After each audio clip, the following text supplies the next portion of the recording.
Hello, and welcome to this presentation of the Stock Portfolio app, an app aimed at private investors that offers a simple yet complete overview of the development in one or more portfolios. Here are some of the features you'll find in the app. Now let's move on to the subjects I'm going to cover today. If you've only got 10 minutes, start with the basics.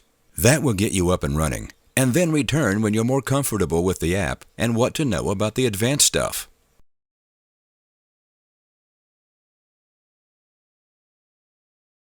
Let's start the app. Here we've got the main screen that shows the progress of a portfolio. You can add an unlimited number of portfolios. Per default, the app will create one for you. It will make a qualified guess on the base currency based on your local settings. Here, USD has been chosen. If I'm not satisfied with that, I can easily change it by pressing the Portfolio button. Select My Portfolio and then choose between the supported currencies. I'm going to stick with USD. Before we begin, please notice the Help button up in the corner. It's available on most screens and can be quite helpful. Nothing much to see right now, as the portfolio is empty. So let's go and add some stocks. Here we have a list of all the stocks in the currently selected group. Up here in the corner, we can choose between the available markets. I'm going to choose US and switch group to S&P 500 A through F. It's possible to type in the name or symbol of the stock in this field, but I'm simply going to choose 3M. So this screen will show you the general details about the selected stock, the most recent price, the change in the currently selected period as percent, and amount. If I already own the stock, it would show down here in the bottom.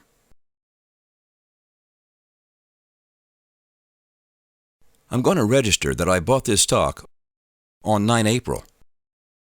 Notice that the price changes to the closing price of that day. It's probably not the price that you paid, but it could give you an indication that you're on the correct date. I bought 100 stocks at a price of $135.84 and a broker's fee of $5. One of the most important rules of investment is to have an exit plan and to stick with that plan. It's a very good idea to write down the plan, as this makes it easier to enforce it when the market is going against you. So my plan is to exit if this stock drops below 132 or rises above 145. Notice that anything I write here is a reminder to myself. The app won't process it in any way. Save. And we're back at the stock info screen. See, a dot has appeared. It tells me that I bought the stock on this date and at this price. Down below, we see how many of this stock we own and in which portfolio they're placed. I now want to add an alert. Here I can choose between a price alert that will trigger when a certain price is crossed going up or down, or a stop-loss alert that will trigger if the price drops below a certain percentage compared to the highest price. You may remember that my exit plan was to sell if the price drops below 132. So I'd like to receive an alert if that should happen. Be aware that when an alert has been triggered 3 times, it will be disabled, but the counter is reset every time you start the app. So as long as you check in once in a while, the alert will continue to be enabled. Of course, you must allow the app to handle push messages to receive them. You can also enter an email in settings, and then you will also receive an alert by email. I'm quickly going to add another stock. This time, I'm going to type the name here. I'm looking for Tesla.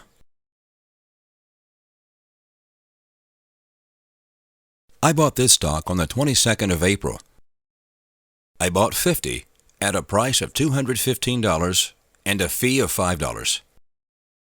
This time, we see that I bought a little below the closing price of that day. Let's return to the portfolio screen.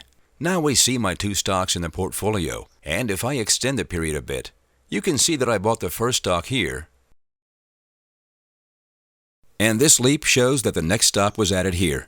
The period will never extend further back than my first transaction, so in this case, even if I pick a period of 1 year, it won't change the start date. Let's go through the elements on the screen. Up here is the total value of the portfolio. This is what I am to receive if I sold all my stocks now, minus broker fees. Down below is the result of the selected period. So in this case, I see that since I bought them, my stocks lost $152.5 US, which amounts to 0.63%. If I change the period to last week, I see that I lost a total amount of $122, which amounts to 0.5%. The Last Period button allows me to set an optional start date, no earlier than 1 January 2000, as that's as far back as the app supports. So if you want to be sure to see the entire period, just set this to a date way back before your first purchase, and it will extend back to the first transaction. As you see, it didn't make any difference here. To reset this button, just press and hold it for a few seconds. The list down here shows the stocks currently in my portfolio. It shows the current price, the change in the selected period, and the total value. If I'd like to leave out any of the stocks from the calculations, I just unselect it, update, and now, to no surprise, the total change in the period matches the change on 3M, as that's the only selected stock. Notice that you can also update by pressing the period button. That comes in handy when you have many stocks and don't want to scroll to the bottom to make an update. This graph shows the value of the portfolio per day. Right now, it shows stacked values, which means that every stock is displayed individually. But you may find that it's difficult to see the fluctuation details, especially if you have many stocks in the portfolio. Then it's better to view it as a total. This view also allows you to compare the development of the portfolio with the development in major indexes, such as NASDAQ 100 or another of your portfolios if you have more than one. And here it shows that my portfolio actually did a little better than NASDAQ in the last week. In the bottom, there's a pie graph that shows the distribution among the stocks. This can reveal if I'm overexposed in any of my current positions. Now I'm going to switch to hyperspeed and quickly add a few more stocks, just to have a little more to look at. So don't worry, it's the same procedure as I displayed before.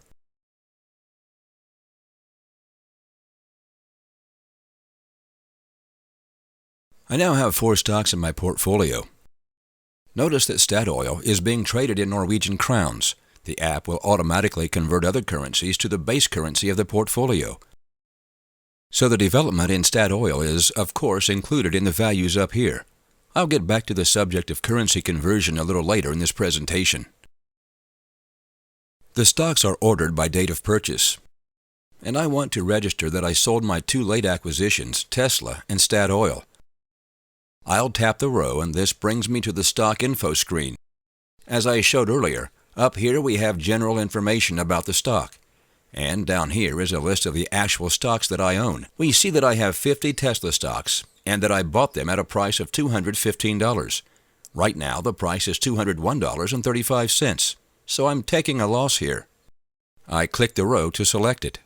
This is the Edit Stock screen. It allows me to make changes to the trade information that I typed in when I previously registered the purchase. But I don't want to change anything. I want to sell. So to remove the stock from the portfolio, I can choose to delete the stock. This will remove it, leaving no trace, as if I never owned it. That's usually not what you want. No, instead, I'm going to tap Register Sale. This brings me to the Sell Stock page, in which I can register date of sale, yesterday, the price, the amount of stocks to sell. I'm getting rid of every one of them. Here I can see the loss based on the price that I just entered. The broker also wants his share. And finally, the note field can be used for whatever you like. I could use it to rate this trade, or type in what went wrong since I'm taking a loss. And sell. Now I'm going to sell Statoil. It's pretty much the same, except that they are traded in another currency. I sold today at $186. This time I was able to make a profit, and on top of that I had an exchange profit as the Norwegian crown got stronger in the period I owned the stocks. We're back at the portfolio screen, and you see that the total value of my portfolio is now only $24,941. which amounts to the total value of the 2 stocks I have left. So you may wonder what happened to the money from the recent sales. Well, they have been added to the account, but per default, the app won't include the account during the calculating process. So to see the transactions, we must go to the account. And here we see that today I sold Statoil, paid a broker's fee, and I had an exchange profit when exchanging Norwegian crowns back to US dollars. What else does this screen show? Well, up here we have the total value of the account and the result in the selected period. This corresponds to the Portfolio Progress screen, where we also have total value at the top and the result below. But here, we see realized results, so it appears that today we made almost $600. Furthermore, we can see each transaction that happened today. The sign in the leftmost column tells if money was deducted or added. So a plus sign tells us that money was going into the account, while a minus sign tells us that money was deducted. So here, we see that the sale obviously resulted in money going into the account. The green background color tells us that we made a profit making this deal, while a pink background tells us that we had a loss. If I extend the period a little, it will show that it's actually possible to have money going in while having a loss. That's because I sold Tesla for a lower price than I paid. And if I tap this row, we see that I indeed lost $682.5 US making this deal. So even though money went in, there was a negative revenue. One of the nice features of this app is its ability to include past transactions in the result. If I want to measure my performance, of course I also need to include previous deals. By default, transactions are not included in the calculations, but if I go to Settings, I can choose to include account.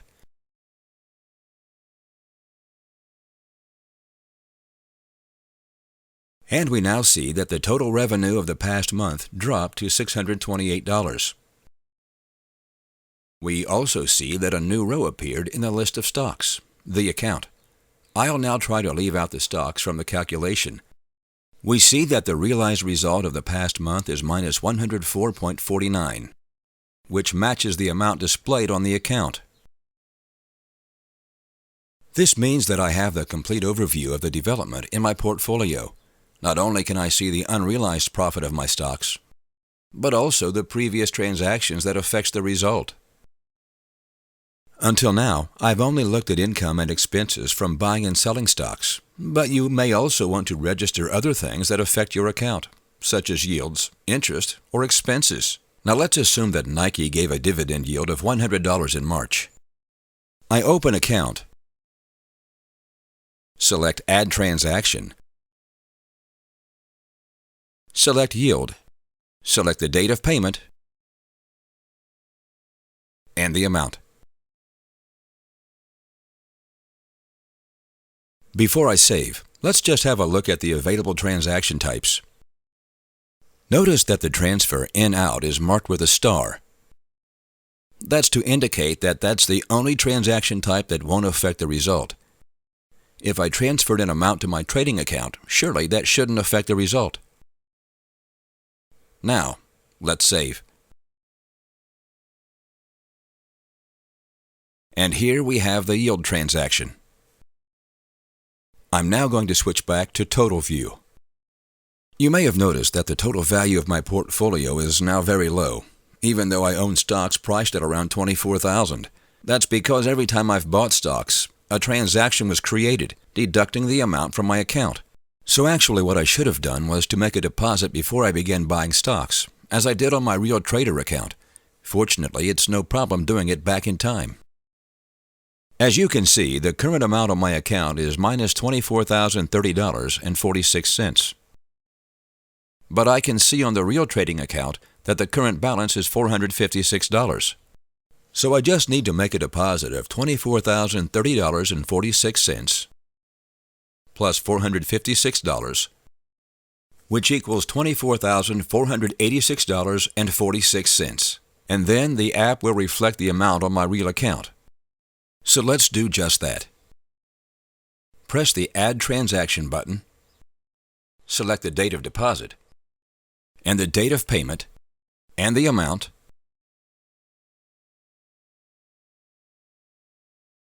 Select the date of deposit. And now the balance is $456, and my real account and the app is in sync. As well as adding transactions, you can also edit existing ones. Transactions that involve exchanging currency are bound to be imprecise, as the app uses an average exchanges rate per day. And as it has no information about the exact rate or time the trade was made, the result can only be approximate. Maybe you don't mind the small differences, but if you want the account to precisely reflect the real world, then you'll need to edit the transactions.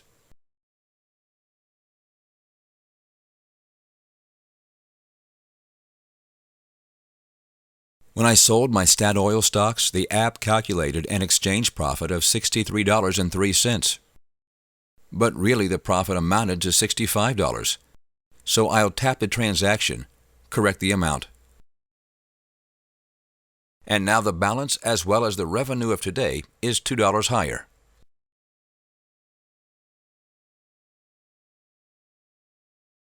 In the last section of the presentation, I'm going to show a couple of features that I hope you'll find useful. People often ask if it's possible to access the same portfolios from multiple devices, or whether it's possible to move the portfolios from the light version to the full version.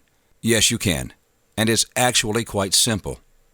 The first thing you need to do is to make sure that you've entered an email and password in the settings, as this allows you to log in from another device. Open Setup, input email, and password. As I don't want to log in every time, I use the app I'm going to switch on, Remember Password.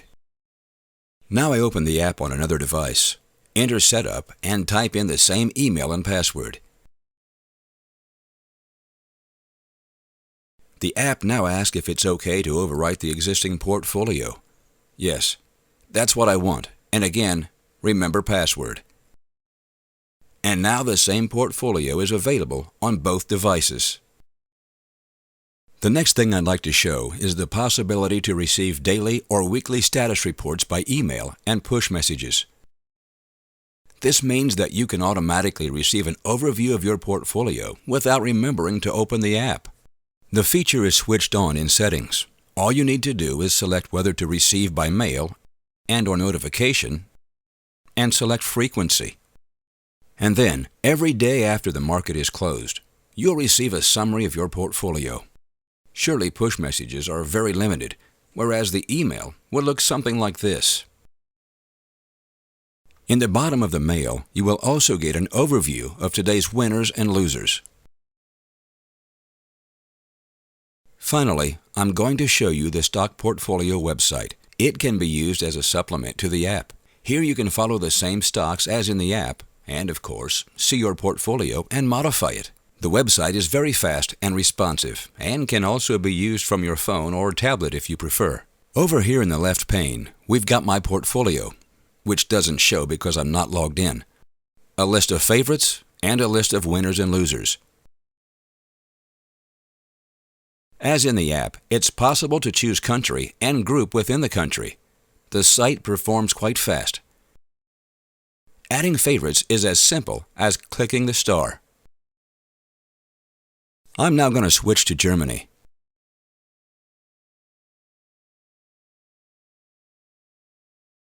And switch period to month. Winners and losers are calculated before the selected period. This can be used to find interesting stocks that are on the move. I'm now going to log in to access my portfolio. I'm going to use my test credentials from the app, and now the portfolio is displayed here. The portfolio development is also calculated based on the currently selected period. You can display stocks and add them to your portfolio almost the same way as it's done in the app. This concludes this little presentation. If you want to know more, please visit bastaware.com.